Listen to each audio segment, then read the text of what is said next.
Olá pessoal, meu nome é Fernando Rebelo, eu faço parte do CEPES e hoje nós vamos falar sobre um tema que ele é um dos pilares do trabalho de Ernest Goethe, a sucessão natural.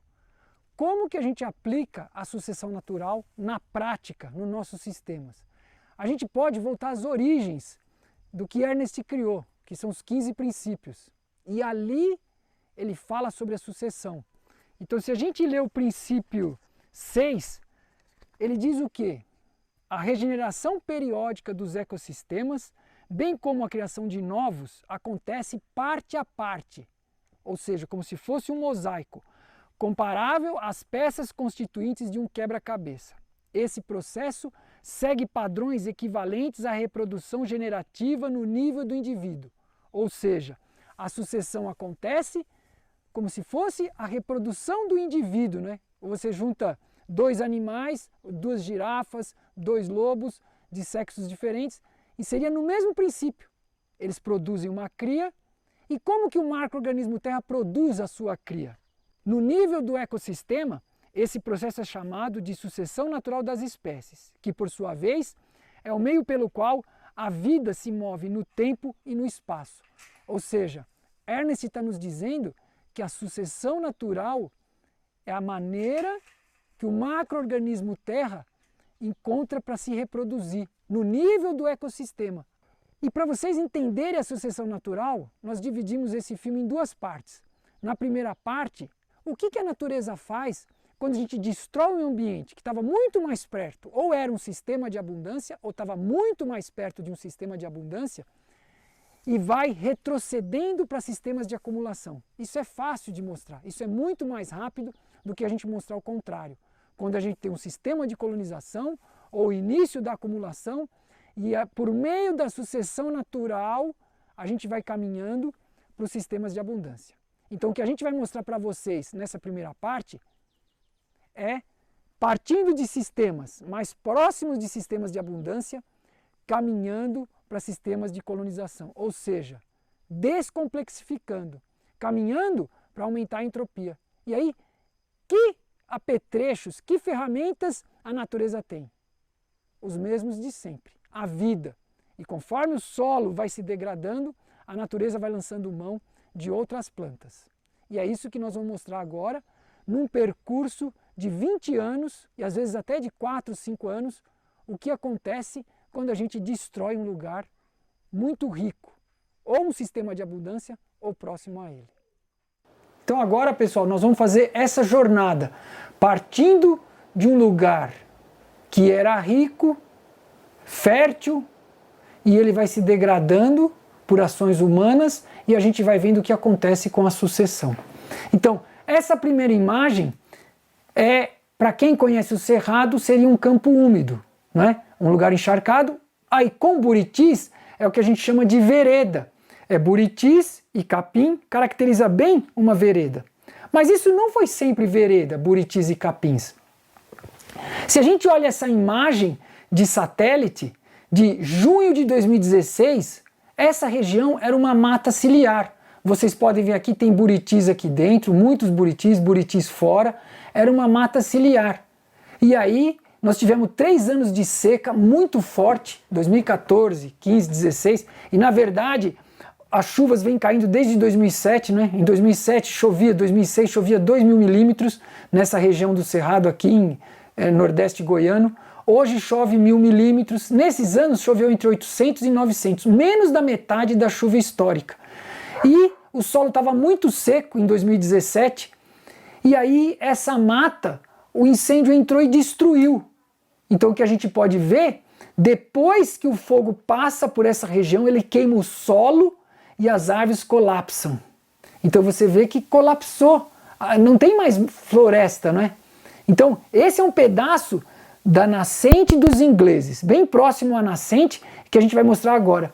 Em março de 2018, poucos meses depois do grande incêndio de 2017, que queimou centenas, milhares de hectares aqui na Chapada dos Veadeiros, eu fui nesse córrego e filmei. Então vocês podem ver aí, eu estou aí falando sobre um outro tema, né? E eu coloquei as imagens, ó. As árvores que colapsaram estão atrás de mim, o solo nu, queimou a raiz, matou, o solo ficou exposto. E toda essa terra foi para dentro do córrego e virou uma destruição total. Vocês podem ver aí, ó, o tamanho das árvores que colapsaram. Então foi uma destruição não só no córrego dos ingleses, no córrego do Estiva, no Riacho Fundo. Centenas de córregos foram destruídos por esse incêndio, que ele foi muito forte. Então vocês veem aí nessa outra imagem, eu estou andando aí e conforme eu piso, meu pé afunda. Então vocês podem ver ali na frente, conforme eu estou andando, a bota entra quase toda no solo. Essa terra veio de onde era a mata ciliar e tampou o leito do rio e agora virou um brejo. Então muitas áreas que a gente anda e a gente fala assim, ah, isso aqui é um brejo. Na verdade não é um brejo, era um rio que foi destruída a mata ciliar, o córrego tampou e agora virou um brejo. E o que acontece é que eu filmei também a água nesse momento. Então se vocês veem, a qualidade da água era assim, ó. Onde era a nascente dos ingleses, essa água que parece que tem uma prata em cima, um metal, não é? Isso são metais tóxicos com alumínio, não é uma água potável mais. Porque o solo ficou anaeróbico, começou a ter cheiro de ovo podre, né? Porque perde enxofre agora, o solo fica mais pobre e perde a sombra da nascente, que é crucial para você ter uma água potável. Victor Schauberger falava isso. A água andando na escuridão da floresta, tendo a mata protegendo, aí ela fertiliza as laterais. E quando a gente perde a mata ciliar, a água agora tira os nutrientes das margens.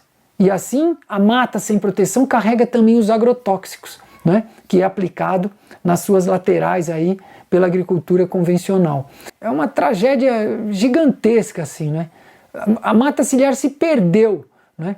E a gente tem um outro córrego aqui, ó, a mesma coisa, o Estiva, um outro córrego que nasce fora do parque e entra no Parque Nacional Chapada dos Veadeiros. Olha isso, foi a mata ciliar que colapsou.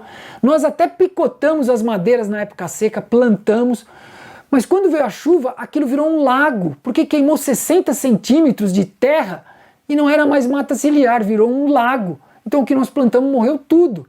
Mesmo plantas que gostam de água, mas elas não crescem, não vivem na água, elas vivem num lugar úmido, né? E o que vem depois? O que a natureza faz agora? Ela lança a mão do que ela tem. Então logo depois do incêndio, o que nós tivemos? Depois do incêndio, apareceu, isso aqui em muitos lugares está sendo comum, o pessoal chama de malícia. Essa é uma foto do Miguel Vomber, é um fotógrafo, né, do ICMBio, muito bom artista, fotógrafo profissional. Você está vendo florido esse pompom rosa. Foi uma malícia, ela é cheia de espinho, uma leguminosa, um arbusto. Ele vive uns 3, 4 anos. Foi o que veio depois, em muitos lugares. A natureza tinha isso no seu banco de semente, dormente, porque nós nunca tínhamos visto isso. E isso veio, a vida se manifestando para tentar segurar aquela tragédia. E é o que aconteceu depois. Isso foi em 2017, né? Mas depois de 2017, tinha essa malícia. Aí, ficou essas árvores que seria, vamos dizer assim, a fogueira para o próximo incêndio criminoso. Porque incêndio natural não existe na época seca, né? O incêndio natural é na época chuvosa, tem chuva. Aí, queimou de novo os ingleses em 2022, só que agora não veio mais a malícia, veio o tiriricão. Então vocês podem ver aí, é um capim. O sistema não suporta mais um arbusto, não tem mais, perdeu-se o banco de semente ou a fertilidade diminuiu muito e agora vem um capim, uma tiririca, um tiriricão crescendo aí junto com algumas outras ervas. Então a gente vai vendo o processo de degradação acontecendo assim rápido, mas do ponto de vista humano é até lento, né? 2017 para 2023 são 6 anos. Quem passa ali naquela rodovia não percebe se sumiu um buriti, se sumiu 2, se sumiu a malícia, se agora vem um tiririca.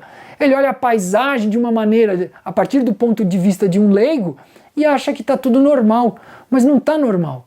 Então se a gente vê uma outra imagem, aqui já é um outro atrativo do Parque Nacional, que é o Jardim de Maitré, que nas cartas do IBGE é conhecido como Riacho Fundo. Tem muitos buritis nessa imagem. Eu circundei aqui, ó, 1, 2, 3, 4, 13, 14, 13 a 14, 15, muitos buritis. Uma imagem de 2003, né? E aí, nós tivemos grandes incêndios em 2017, 2010, 2014 e 2017, que foi um gigantesco, 3 anos de muita seca. E quando a gente olha as imagens seguintes, o que acontece? Os buritis vão sumindo. Essa imagem de 2012, de 13, 14 buritis, 3, 6, tem 8. E isso aqui é a malícia ocupando agora. Bem forte mesmo, aquela de pompons rosa, né? Mas você vai lá, agora não tem mais ela, agora é capim. Então a sucessão está acontecendo e a natureza, novamente, o que eu tenho? Eu não tenho mais semente de malícia. Agora eu tenho que plantar o que eu tenho, é capim. Se ela não tivesse capim, ia ficar terra nua, como ficou vários meses depois do incêndio de 2017. E aí essa é a imagem de 2012. E a gente vai para outra imagem de 2019, depois do incêndio de 2017. Os buritis sumiram, lá de 13, 14, ficou 3, 4. Isso num percurso de 2003, de 2003 a 2023, de 20 anos. Isso só num trecho muito pequeno. Então não tem mais buritis. E a gente vê essa imagem de novembro de 2020, aí, pouquíssimos buritis. Tem uma imagem aqui, ó, olha os buritis mortos atrás de mim. Isso é 2018, março de 2018. Todos os buritis que vocês estão vendo atrás morreram. Talvez esse aqui ainda vá se recuperar, mas os outros aqui todos morreram com o incêndio de 2017. Essas árvores, pelo professor, acho que é Ayrton Salles Barbosa, que criou o Memorial do Cerrado em Goiânia, ele disse que essas árvores têm 500 anos de idade, buritis grandes assim. E aí o que acontece? A gente tem a imagem de 2023, eu fotografei agora, aqueles buritis mortos. Olha como eles estão agora, só o toco, não é? E eles vão caindo, morrem, mata o meristema e só sobrou um aqui, ó, de 14, um jovem, não é? Que provavelmente nem fruto dá ainda. Então o que acontece? Esse processo de destruição, ele vai acontecendo em alguns lugares lento, como aqui é uma área protegida, é o fogo que está sendo, o fogo criminoso, o fogo antrópico, que está sendo o algoz da vegetação, né? Que está destruindo a natureza.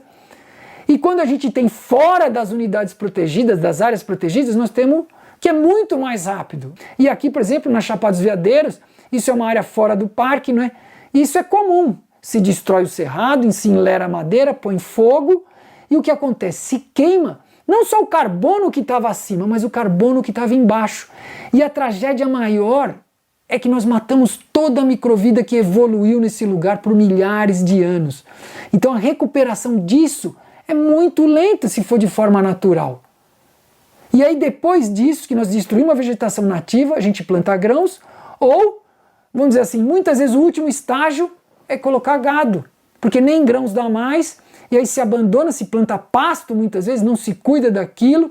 O pasto é o último estágio muitas vezes para aquilo virar solo nu, né? Ou então a gente tem dos grãos, se saliniza, porque esse processo de destruir a matéria orgânica, né? Quando o solo chega com menos de 1%, o Márcio Eliomar, que é um amigo que trabalha, um geneticista, que trabalha com melhoramento de soja convencional não transgênica, ele está fazendo trabalhos na Bolívia e ele me mandou fotografias mostrando, ó, salinizou, por causa que a matéria orgânica funcionava como um buffer, né, protegia o solo da salinização. E Ernest diz isso, os solos dele, com muita matéria orgânica, a chuva leva os metais para o fundo, não fica na superfície. Vai para o subsolo, vai embora do contato com as raízes. E quando você perde a matéria orgânica, aquilo se degrada e chega num ponto de salinizar, ou quando você chega no ponto de pasto, você planta, isso não cresce nada, né? O que a gente tem é esse estágio.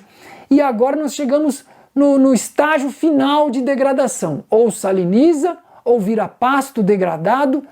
E aí é nesse ponto agora que muitas vezes a gente começa um sistema para recuperar. E qual a estratégia que Ernest usa?